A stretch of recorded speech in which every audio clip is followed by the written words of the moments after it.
Hi everyone, welcome back to my YouTube channel. ಇವತ್ತು ನಾನು ನಿಮಗೆ ಏನು ರೆಸಿಪಿನ ತೋರಿಸ್ತಾ ಇದ್ದೀನಿ ಅಂತಂದರೆ ದೊಡ್ಡಪತ್ರೆ ಎಲೆ ಮತ್ತು ಶುಂಠಿಯಿಂದ ಮಾಡುವಂಥ ಕಷಾಯನ ನಾನು ತೋರಿಸ್ತಾ ಇದ್ದೀನಿ. ಇದರಿಂದ ಏನು ಬೆನಿಫಿಟ್ಸ್ ಅಂದರೆ, ನಿಮಗೆ ತುಂಬ ಕಫ ಆಗಿದ್ದರೆ, ಆಮೇಲೆ ಕೋಲ್ಡ್ ಆಗಿದ್ದರೆ, ಗಂಟ್ಲು ನೋವಾಗಿದ್ದರೆ, ಗಂಟ್ಲನ್ನು ತುಂಬ ಬೆಚ್ಚಗಿಟ್ಟಿರುತ್ತೆ. ಈ ಕಷಾಯನ ನಾವು ವೀಕಲ್ಲಿ 2 to 3 ಟೈಮ್ಸ್ ಆದರೂ ಓಕೆ ಮಾಡಿಕೊಂಡು ಕುಡಿಬೋದು. ತುಂಬ ಹೆವಿ ಕಾಫ್ ಇದ್ದರೆ ನೀವು 3 ಟೈಮ್ಸ್ ಕೂಡ ಕುಡಿಬೋದು. ನಾನು ಇದಕ್ಕೆ ಏನೇನು ರೆಡಿ ಮಾಡಿ ಇಟ್ಕೊಂಡಿದ್ದೀನಿ ಅಂತಂದರೆ, ಫಸ್ಟು ನಾನು ಇದಕ್ಕೆ ದೊಡ್ಡಪತ್ರೆ ಎಲೆ ಅಂತ ಸಿಗುತ್ತೆ. ಸೊ ದೊಡ್ಡಪತ್ರೆ ಎಲೆಯಲ್ಲಿ ಏನೇನು ಬೆನಿಫಿಟ್ಸ್ ಇದೆ ಅಂತ ಕಾಮನಾಗಿ ಎಲ್ಲರಿಗೂ ಗೊತ್ತಿರೋದ್ರಿಂದ ಕಾಫ್ಗೆ ಜಾಸ್ತಿ ಎಲ್ಲರೂ ಇದನ್ನೇ ಬಳಸ್ತಾರೆ. ಆಮೇಲೆ ನಾನು ಲವಂಗನ ತೊಗೊಂಡಿದ್ದೀನಿ, ಆಮೇಲೆ ಸ್ವಲ್ಪ ಪೆಪ್ಪರು ಮತ್ತು ಒಂದು 4 ಏಲಕ್ಕಿ ತೊಗೊಂಡಿದ್ದೀನಿ, 1 ಇಂಚು ಶುಂಠಿ ತೊಗೊಂಡಿದ್ದೀನಿ. ಸೊ ಶುಂಠಿನ ನಾವು ಜಾಸ್ತಿ ಹಾಕೋ ಅವಶ್ಯಕತೆ ಇಲ್ಲ, ಸ್ವಲ್ಪನೇ ನಾವು ಆ್ಯಡ್ ಮಾಡ್ಕೊಳ್ಳೋಣ. ಸೊ ಇವಾಗ ಪಾತ್ರೆನ ನಾವು ಇಟ್ಟು ಅದಕ್ಕೆ 1 ಗ್ಲಾಸಷ್ಟು ನಾನು ನೀರು ಹಾಕ್ತಾಯಿದ್ದೀನಿ. ಸೊ ಒಂದು ಅಥವಾ 1.5 ಗ್ಲಾಸಷ್ಟು ನಾವು ವಾಟರ್ನ ಆ್ಯಡ್ ಮಾಡ್ಕೊಬೋದು. ಯಾಕಂದರೆ ಅದು ಬಾಯ್ಲ್ ಆಗಬೇಕಾದ್ರೆ ನೀರು ಸ್ವಲ್ಪ ಜಾಸ್ತಿನೇ ಬೇಕಾಗುತ್ತೆ. ಸೊ ನಾನಿದು ಒಬ್ಬರಿಗೆ ಮಾಡ್ತಿರೋದ್ರಿಂದ ಒಂದು ಗ್ಲಾಸ್ ಹಾಕಿ ಒಂದು ಸ್ವಲ್ಪ ಹಾಕ್ತಾಯಿದ್ದೀನಿ ನೀರು. ಸೊ ವಾಟರ್ ಚೆನ್ನಾಗಿ ಬಾಯ್ಲ್ ಆಗ್ತಾಯಿದೆ ಇಲ್ಲಿ. ಸೊ ವಾಟರ್ ಚೆನ್ನಾಗಿ ಬಾಯ್ಲ್ ಆಗಬೇಕಾದ್ರೆ ನಾವು ಸ್ವಲ್ಪ ಶುಂಠಿನ ಹಂಗೆ ಸ್ವಲ್ಪ ಜಜ್ಜಿಬಿಟ್ಟು ಹಾಕ್ಕೊಳ್ಳೋಣ. ಯಾಕಂದರೆ ಫುಲ್ಲು ಹಂಗೆ ಬೋಲ್ಡ್ ಶುಂಠಿ ಹಾಕಿಬಿಟ್ರೆ ಜಾಸ್ತಿ ಅದು ಫ್ಲೇವರ್ ಬರಲ್ಲ. ಸೊ ಶುಂಠಿ ಫ್ಲೇವರ್ ಬರಲ್ಲ, ಜಾಸ್ತಿ ಹೊತ್ತು ಕುದಿಬೇಕಾಗತ್ತೆ. ಸೊ ಅದಕ್ಕೇ ಶುಂಠಿನ ಸುಮ್ಮನೆ ಒಂದು ಸ್ಮ್ಯಾಶ್ ಮಾಡಿಕೊಂಡು ಹಾಕ್ತಾಯಿದ್ದೀನಿ ನಾನು. ಸೊ ನನಗಂತೂ ಸಿಕ್ಕಾಪಟ್ಟೆ ಗಂಟ್ಲು ನೋವು ಮತ್ತು ಕಾಫ್ ಜಾಸ್ತಿ ಆಗಿ ಕಫ ಜಾಸ್ತಿ ಆಗಿಬಿಟ್ಟಿತ್ತು. ಸೊ ಅದಕ್ಕೆ ನಾನು ಈ ಹೋಮ್ ರೆಮಿಡಿನ ಟ್ರೈ ಮಾಡಿದ್ದೀನಿ. ನನಗಂತೂ ಬೆಸ್ಟ್ ರಿಸಲ್ಟ್ ಸಿಕ್ಕಿದೆ. ಆ್ಯಂಡ್ ನೀವು ಕೂಡ ಖಂಡಿತ ಮನೇಲಿ ಟ್ರೈ ಮಾಡಲೇಬೇಕು. ಸೊ ಇವಾಗ ಶುಂಠಿ ಹಾಕಾಯಿತು. ಶುಂಠಿ ಹಾಕಿದ್ಮೇಲೆ ಕಾಳುಮೆಣಸು ಅಷ್ಟೇ. ನಾನು ಕಾಳುಮೆಣಸು ಡೈರೆಕ್ಟಾಗಿ ಹಾಗೆ ಹಾಕ್ತಾಯಿಲ್ಲ, ಸುಮ್ಮನೆ ಒಂದು 2 ಸತಿ ನಾನು ಅದನ್ನು ಕುಟ್ಬಿಟ್ಟು ಹಾಕ್ತಾಯಿದ್ದೀನಿ. ಸೊ ಕಾಳುಮೆಣಸು ನಿಮಗೆ ಜಾಸ್ತಿ ಬೇಕು ಅಂದರೆ ಒಂದು ಇದರಲ್ಲಿ ಒಂದು 8ರಿಂದ 10 ಕಾಳುಮೆಣಸು ಇರ್ಬೋದು ಅಷ್ಟೇ.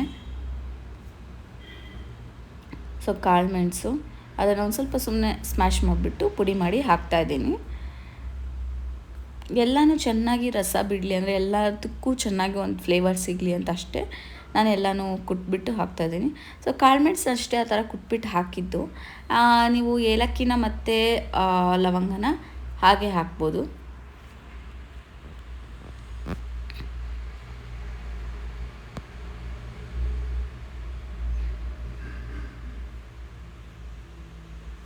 ನಾನು 2 ಏಲಕ್ಕಿ ಹಾಕ್ತಾಯಿದ್ದೀನಿ.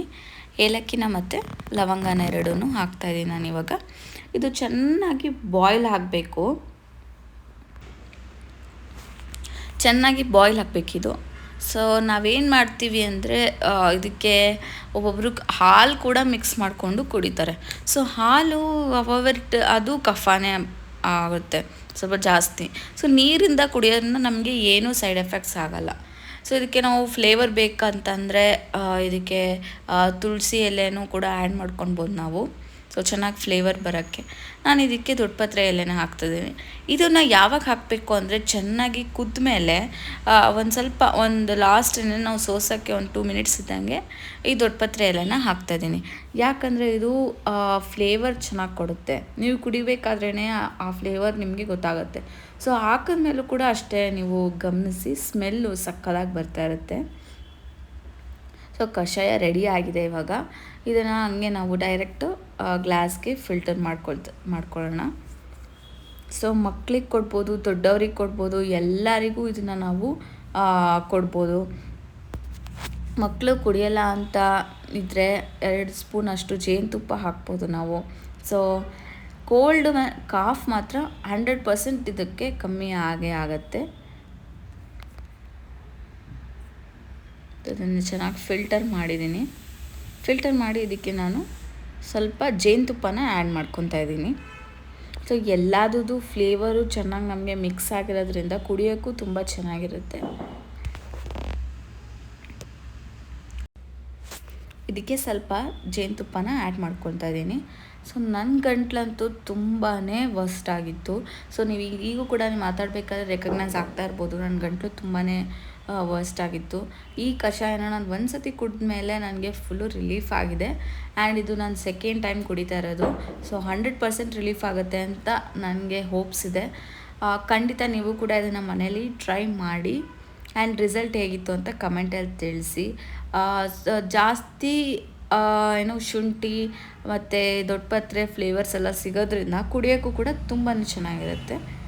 ಸೊ ಈ ವಿಡಿಯೋ ನಿಮಗೆ ಇಷ್ಟ ಆಗಿದ್ದರೆ ನನ್ನ ಚಾನಲ್ಗೆ ಲೈಕ್ ಮಾಡಿ, ಶೇರ್ ಮಾಡಿ, ಹಾಗೆ ಸಬ್ಸ್ಕ್ರೈಬ್ ಮಾಡಿ.